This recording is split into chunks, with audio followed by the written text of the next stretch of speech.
से वणक्कम।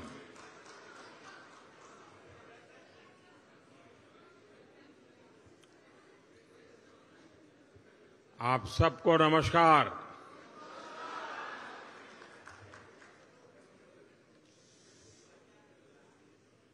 इंडोनेशिया आने के बाद, बाली आने के बाद हर हिंदुस्तानी को एक अलग ही अनुभूति होती है, एक अलग ही एहसास होता है। और मैं भी वही वाइब्रेशंस फील कर रहा हूं।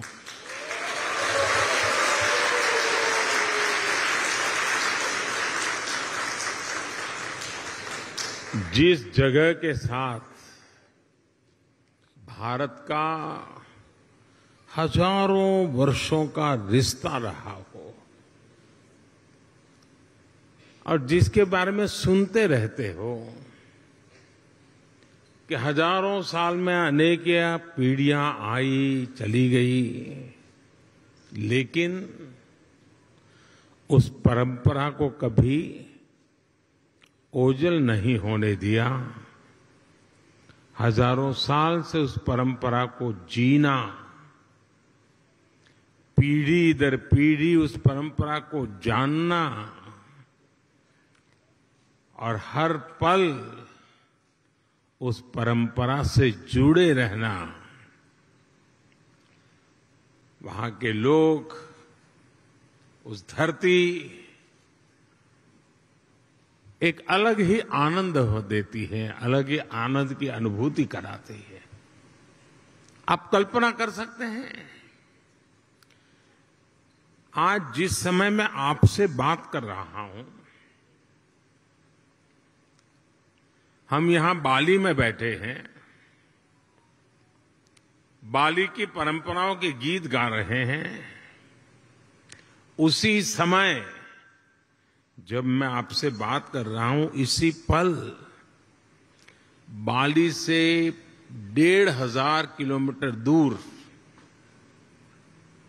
भारत के कटक शहर में महानदी के किनारे बाली यात्रा का महोत्सव चल रहा है, जिसे बाली यात्रा कहते हैं।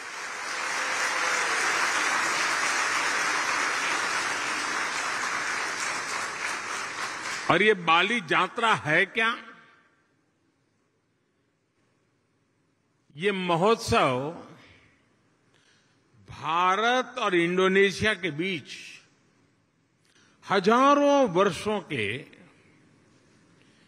ट्रेड रिलेशंस को सेलिब्रेट करता है। इंडोनेशिया के लोग इस बार की बाली यात्रा के फोटो इंटरनेट पर देखेंगे तो उन्हें वाकई गर्व होगा, आनंद होगा, उत्साह से भर जाएंगे। और कई वर्षों बाद, बीच में कोरोना के कारण जो दिक्कतें आई, उसके कारण कुछ रुकावटें आई थी, और अब कई वर्षों बाद बाली यात्रा, ये महोत्सव उड़ीसा में बहुत ही बड़े स्केल पर भव्यता के साथ, दिव्यता के साथ, लाखों लोगों की भागीदारी के साथ, मास पार्टिसिपेशन के साथ अभी मनाया जा रहा है। मुझे बताया गया कि वहां के लोग ये बाली यात्रा के स्मरण में एक स्पर्धा चला रहे हैं। कहते हैं कि कागज के नाव बना करके बहाए जाएंगे, और वो वर्ल्ड रिकॉर्ड करने के मूड में है। इसका मतलब ये हुआ कि उड़ीसा में आज जो लोग इकट्ठा हुए हैं, उनका शरीर वहां है, लेकिन मन बाली में है, आप लोगों के बीच में है। साथियों, हम लोग अक्सर बातचीत में कहते हैं इट्स अ स्मॉल वर्ल्ड, ऐसा ही शब्द निकला, it's a small world. Bharat और इंडोनेशिया के संबंधों को देखें तो ये शब्द नहीं है, ये हमें सच्चाई नजर आती है, सटीक बैठता है। समंदर की विशाल लहरों ने भारत और इंडोनेशिया के संबंधों को लहरों की तरह ही उमंग से भरा है, जीवंत रखा है।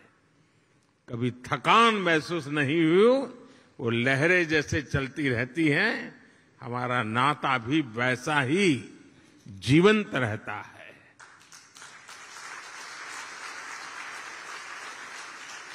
एक समय था जब कलिंग, मेदांग जैसे साम्राज्यों के माध्यम से भारत का दर्शन, भारत की संस्कृति इंडोनेशिया की धरती तक पहुंची। आज एक ये समय है जब भारत और इंडोनेशिया 21वीं सदी में विकास के लिए एक दूसरे के साथ कंधे से कंधा मिलाकर काम कर रहे हैं। इंडोनेशिया की जमीन ने भारत से आए हुए लोगों को प्यार से एक्सेप्ट किया, उन्हें अपने समाज में सम्मिलित किया। इसी वजह से आज आप सभी इंडोनेशिया के विकास और समृद्धि में अपना योगदान दे रहे हैं। हमारे बहुत सिंधी परिवार यहां रहते हैं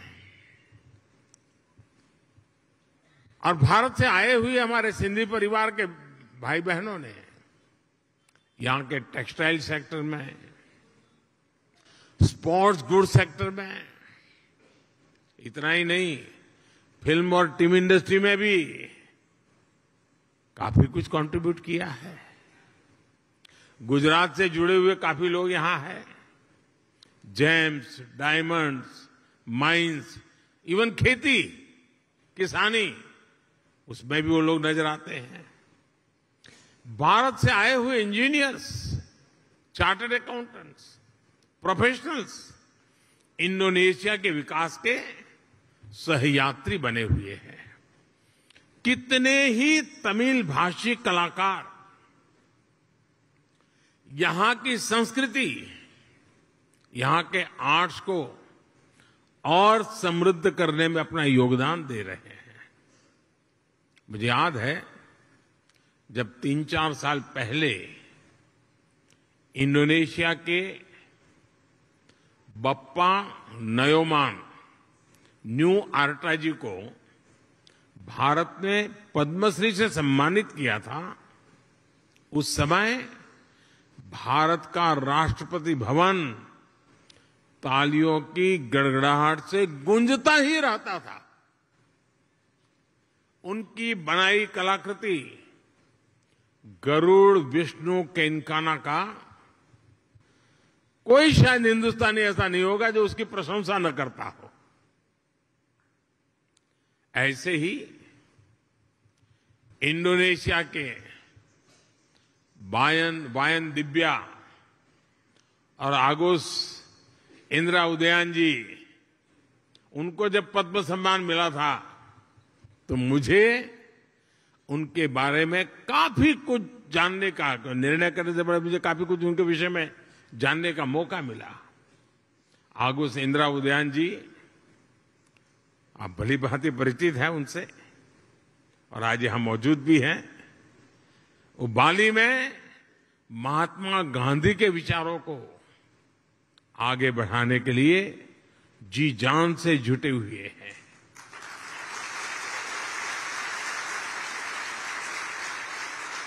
मैंने कहीं उनका एक इंटरव्यू देखा था, उसमें वो कह रहे थे कि भारत की सबसे बड़ी विशेषता अतिथि देवो भव की है। यानी अतिथि देवो भव, ये भावना जो है, ये हर भारतीय के रगों में है। अपनत्व का ये भाव प्रकट होता है। मुझे इंटरव्यू पढ़ के अच्छा लगा, लेकिन मुझे एक ही बात और भी बतानी चाहिए। अपनत्व के विषय में भारत की तारीफ हो रही होगी, लेकिन इंडोनेशिया के इंटरव्यू पढ़ के अच्छा लगा, लेकिन मुझे एक ही बात और भी बतानी चाहिए। अपनत्व के विषय में भारत की तारीफ हो रही होगी, लेकिन इंडोनेशिया के लोगों का भी अपनत्व कम नहीं है।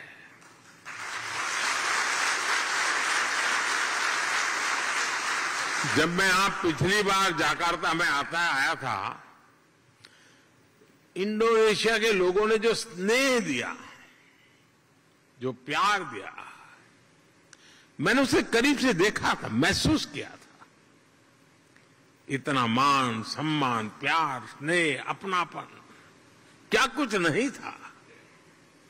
और मुझे याद है, राष्ट्रपति जोको विडोडो जी के साथ पतंग उड़ाने में मुझे जो मजा आया था, हम दोनों पतंग उड़ाने चले गए थे, वो अद्भुत था। और मेरी तो गुजरात में संक्रांति पर पतंग उड़ाने की बड़ी ट्रेनिंग रही है। और मुझे पता है, यहां इंडोनेशिया में भी संक्रांति पर खूब पतंग उड़ाई जाती है। यहां पास में, और ऐसा नहीं है कि भारत और इंडोनेशिया का साथ सिर्फ सुख का है, आनंद का है, अच्छा है तब नाता है, ऐसा नहीं है। हम सुख दुख के साथी हैं। अगर सुख में साथी हैं, तो हम दुख में भी उतने ही साथी हैं। हम सुख दुख में एक दूसरे के सुख दुख को बांटने वाले लोग हैं। जब 2018 में इंडोनेशिया में इतना बड़ा भूकंप आया, तो भारत ने तुरंत ऑपरेशन समुद्र मैत्री शुरू किया था। इसलिए ही उस साल में जकार्ता आया था, और तब मैंने एक बात कही थी। मैंने कहा था कि भारत और इंडोनेशिया में 90 नॉटिकल मील का फासला भले हो, लेकिन हकीकत तो ये है, हम 90 नॉटिकल मील दूर नहीं है, हम 90 नॉटिकल मील पास है।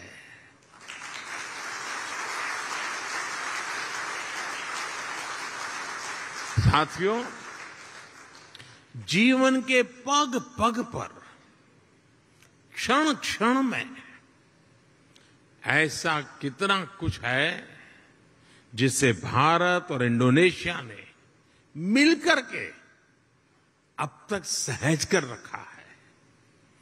बाली की ये भूमि महर्षि मार्कंडेय और महर्षि अगस्त्य के तप से पवित्र है। भारत में अगर हिमालय है, तो बाली में आगुंग पर्वत है। भारत में अगर गंगा है, तो बाली में तीर्था गंगा है। हम भी भारत में हर शुभ कार्य का श्री गणेश करते हैं। यहां भी श्री गणेश घर घर विराजमान है। सार्वजनिक स्थानों पर शुभता फैला रहे हैं। पूर्णिमा का व्रत, एकादशी की महिमा, त्रिकाल संध्या के जरिए सूर्य उपासना की परंपरा, मां सरस्वती के रूप में ज्ञान की आराधना, अनगिनत चीजें हम कह सकते हैं। ऐसी बहुत सी बातें हैं जो हमें जोड़े रखती हैं, जोड़ती रहती हैं। बाली का जन जन महाभारत की गाथाओं के साथ बड़ा होता है, और मैं तो